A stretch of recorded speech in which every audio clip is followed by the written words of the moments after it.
ये सिर्फ 5 उंगली का खेल है। आप सुनते होंगे CAA, NRC, NPR और सोचते होंगे ये खेल क्या है, इतने सब शब्द हैं, समझ नहीं आता। वैसे बड़ा साधारण सा खेल है। मैं आपको समझा देता हूं। ये सिर्फ 5 उंगली का खेल है। 5 उंगली की यात्रा समझ लीजिए, ध्यान से समझिएगा और फिर समझाइएगा भी दूसरों को। ये यात्रा शुरू होगी सबसे छोटी उंगली से। बड़ा साधारण सा काम होगा। अप्रैल के महीने में आपके घर कोई आएगा, सरकारी कर्मचारी, हो सकता है स्कूल के टीचर कोई आए, कहेंगे हमें आपके घर सिर्फ गिनती करनी है कितने लोग रहते हैं। बस नाम पूछेंगे, कब पैदा हुए ये पूछेंगे, ये भी पूछेंगे कि आपके माता पिता चाहे हैं या नहीं है अभी, वो कहां पैदा हुए थे, कब पैदा हुए थे। आधार कार्ड का नंबर मांगेंगे, ड्राइविंग लाइसेंस मांगेंगे, कोई प्रमाण नहीं मांगेंगे। उस वक्त आपको लगेगा छोटा सा मामला है। ये छोटी उंगली का पहला कदम ये है NPR वाली छोटी सी उंगली। फिर दूसरी उंगली ये D वाली उंगली है। D क्यों? क्योंकि आपके घर से जब एक बार ले जाएंगे लिख के, उसके बाद तहसीलदार के दफ्तर में, किसी सरकारी दफ्तर के अंदर कुछ टाइम बाद, हो सकता है कुछ महीने बाद, चुपचाप से उस लिस्ट का मूल्यांकन किया जाएगा और कोई सरकारी कर्मचारी उस लिस्ट में कुछ नामों के आगे D लिख देगा।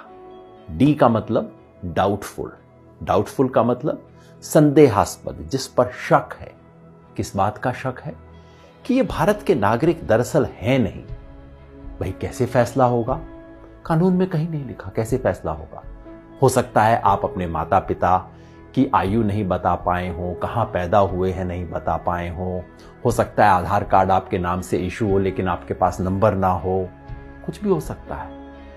किसी भी आधार पे D लगा दिया जाएगा, आपको पता भी नहीं लगेगा, कोई आपसे पूछने भी नहीं आएगा और मामला तीसरी उंगली पर पहुंच जाएगा। ये तीसरी और बड़ी उंगली है, ये है NRC वाली उंगली। जिन लोगों के नाम के आगे D लगा होगा, समझ लीजिए आपके मोहल्ले में 500 लोग हैं, 1000 लोग हैं, उनमें से 50 के नाम के आगे D लग गया। उन 50 लोगों को चिट्ठी आएगी, पूरे परिवार में नहीं। हो सकता है परिवार में बहू को चिट्ठी आए, बेटे को ना आए, बाप के नाम चिट्ठी आए, पोते के नाम चिट्ठी ना आए। कुछ लोगों के नाम चिट्ठी आएगी और उन्हें कहा जाएगा, नोटिस दिया जाएगा, अब आप साबित कीजिए कि आप भारत के नागरिक हैं। कैसे साबित करेंगे? सरकार ने आज तक नहीं बताया।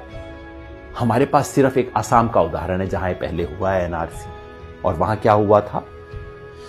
ना आधार कार्ड माना गया, ना राशन कार्ड माना गया, ना वोटर लिस्ट में नाम माना गया।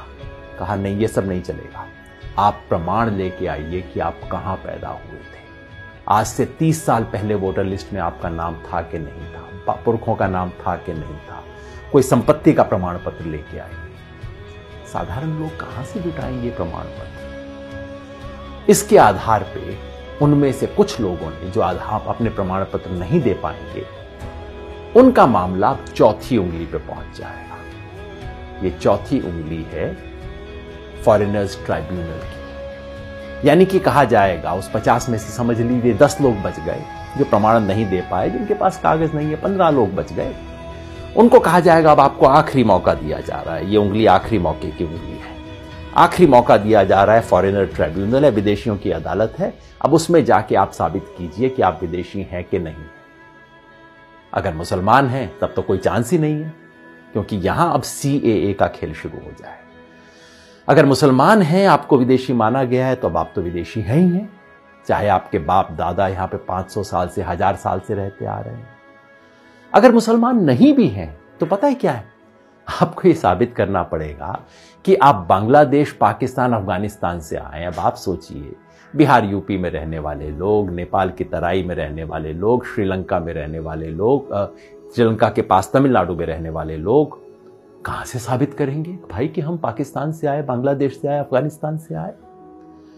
फॉरेनर ट्राइब्यूनल में अगर साबित आप नहीं कर पाए, जो लोग भी साबित नहीं कर पाए, वो लोग विदेशी घोषित हो जाएंगे और मामला अब चौथी उंगली से अब अंगूठे पे पहुंच जाएगा, अंगूठे तले दबने वाला। ये है डिटेंशन सेंटर। डिटेंशन सेंटर का मतलब जेल, विदेशियों के लिए बनी हुई खास जेल। भारत सरकार इसके नियम बना चुकी है। डिटेंशन सेंटर आसाम में बन चुका है, कर्नाटका में काम करना शुरू कर चुका है, बाकी 10 राज्यों में बन रहे हैं डिटेंशन सेंटर।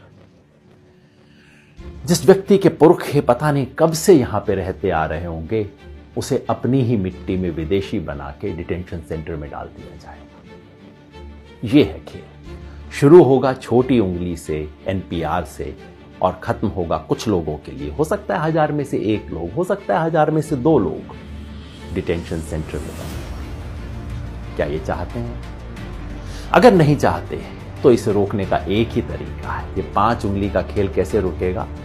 जैसे ही पहली उंगली मोड़ने की कोशिश हो, आप 5 उंगलियां कर लीजिए बंद, मुट्ठी लीजिए कस और उठा दीजिए अपना हाथ। विरोध करना होगा, यानी कि जब पहली उंगली उठे एनपीआर वाली, एनपीआर का बायकॉट करना होगा। पूरे देश में जो नागरिकता संशोधन के बारे में आंदोलन चल रहे हैं, उन सब ने मिलकर कॉल दिया है। हम भारत के लोग, we the people of India, जो देश के 120 से ज्यादा संगठनों ने इकट्ठा होकर बनाया है, सब ने कहा है कि एनपीआर का बायकॉट करें। यानी कि जब आपके घर में कोई टीचर आए, कोई सरकारी कर्मचारी आए एनपीआर का डेटा लेने, प्यार से बात कीजिए, इससे बुरा बात करने की जरूरत नहीं। पानी पिलाइए, चाय पिलाइए, नमकीन भी खिलाइए। नमक खिलाना बहुत जरूरी है, क्योंकि ये संविधान का नमक खाते हैं, याद दिलाना है। ये कर्मचारी इस देश के कर्मचारी हैं, किसी पार्टी के नहीं है। सब कुछ दीजिए, प्यार से कीजिए, लेकिन कागज नहीं लिखवाएं। कागज में कोई सूचना नहीं देगी, क्योंकि एक बार सूचना दी फिर मामला आपके हाथ से बाहर।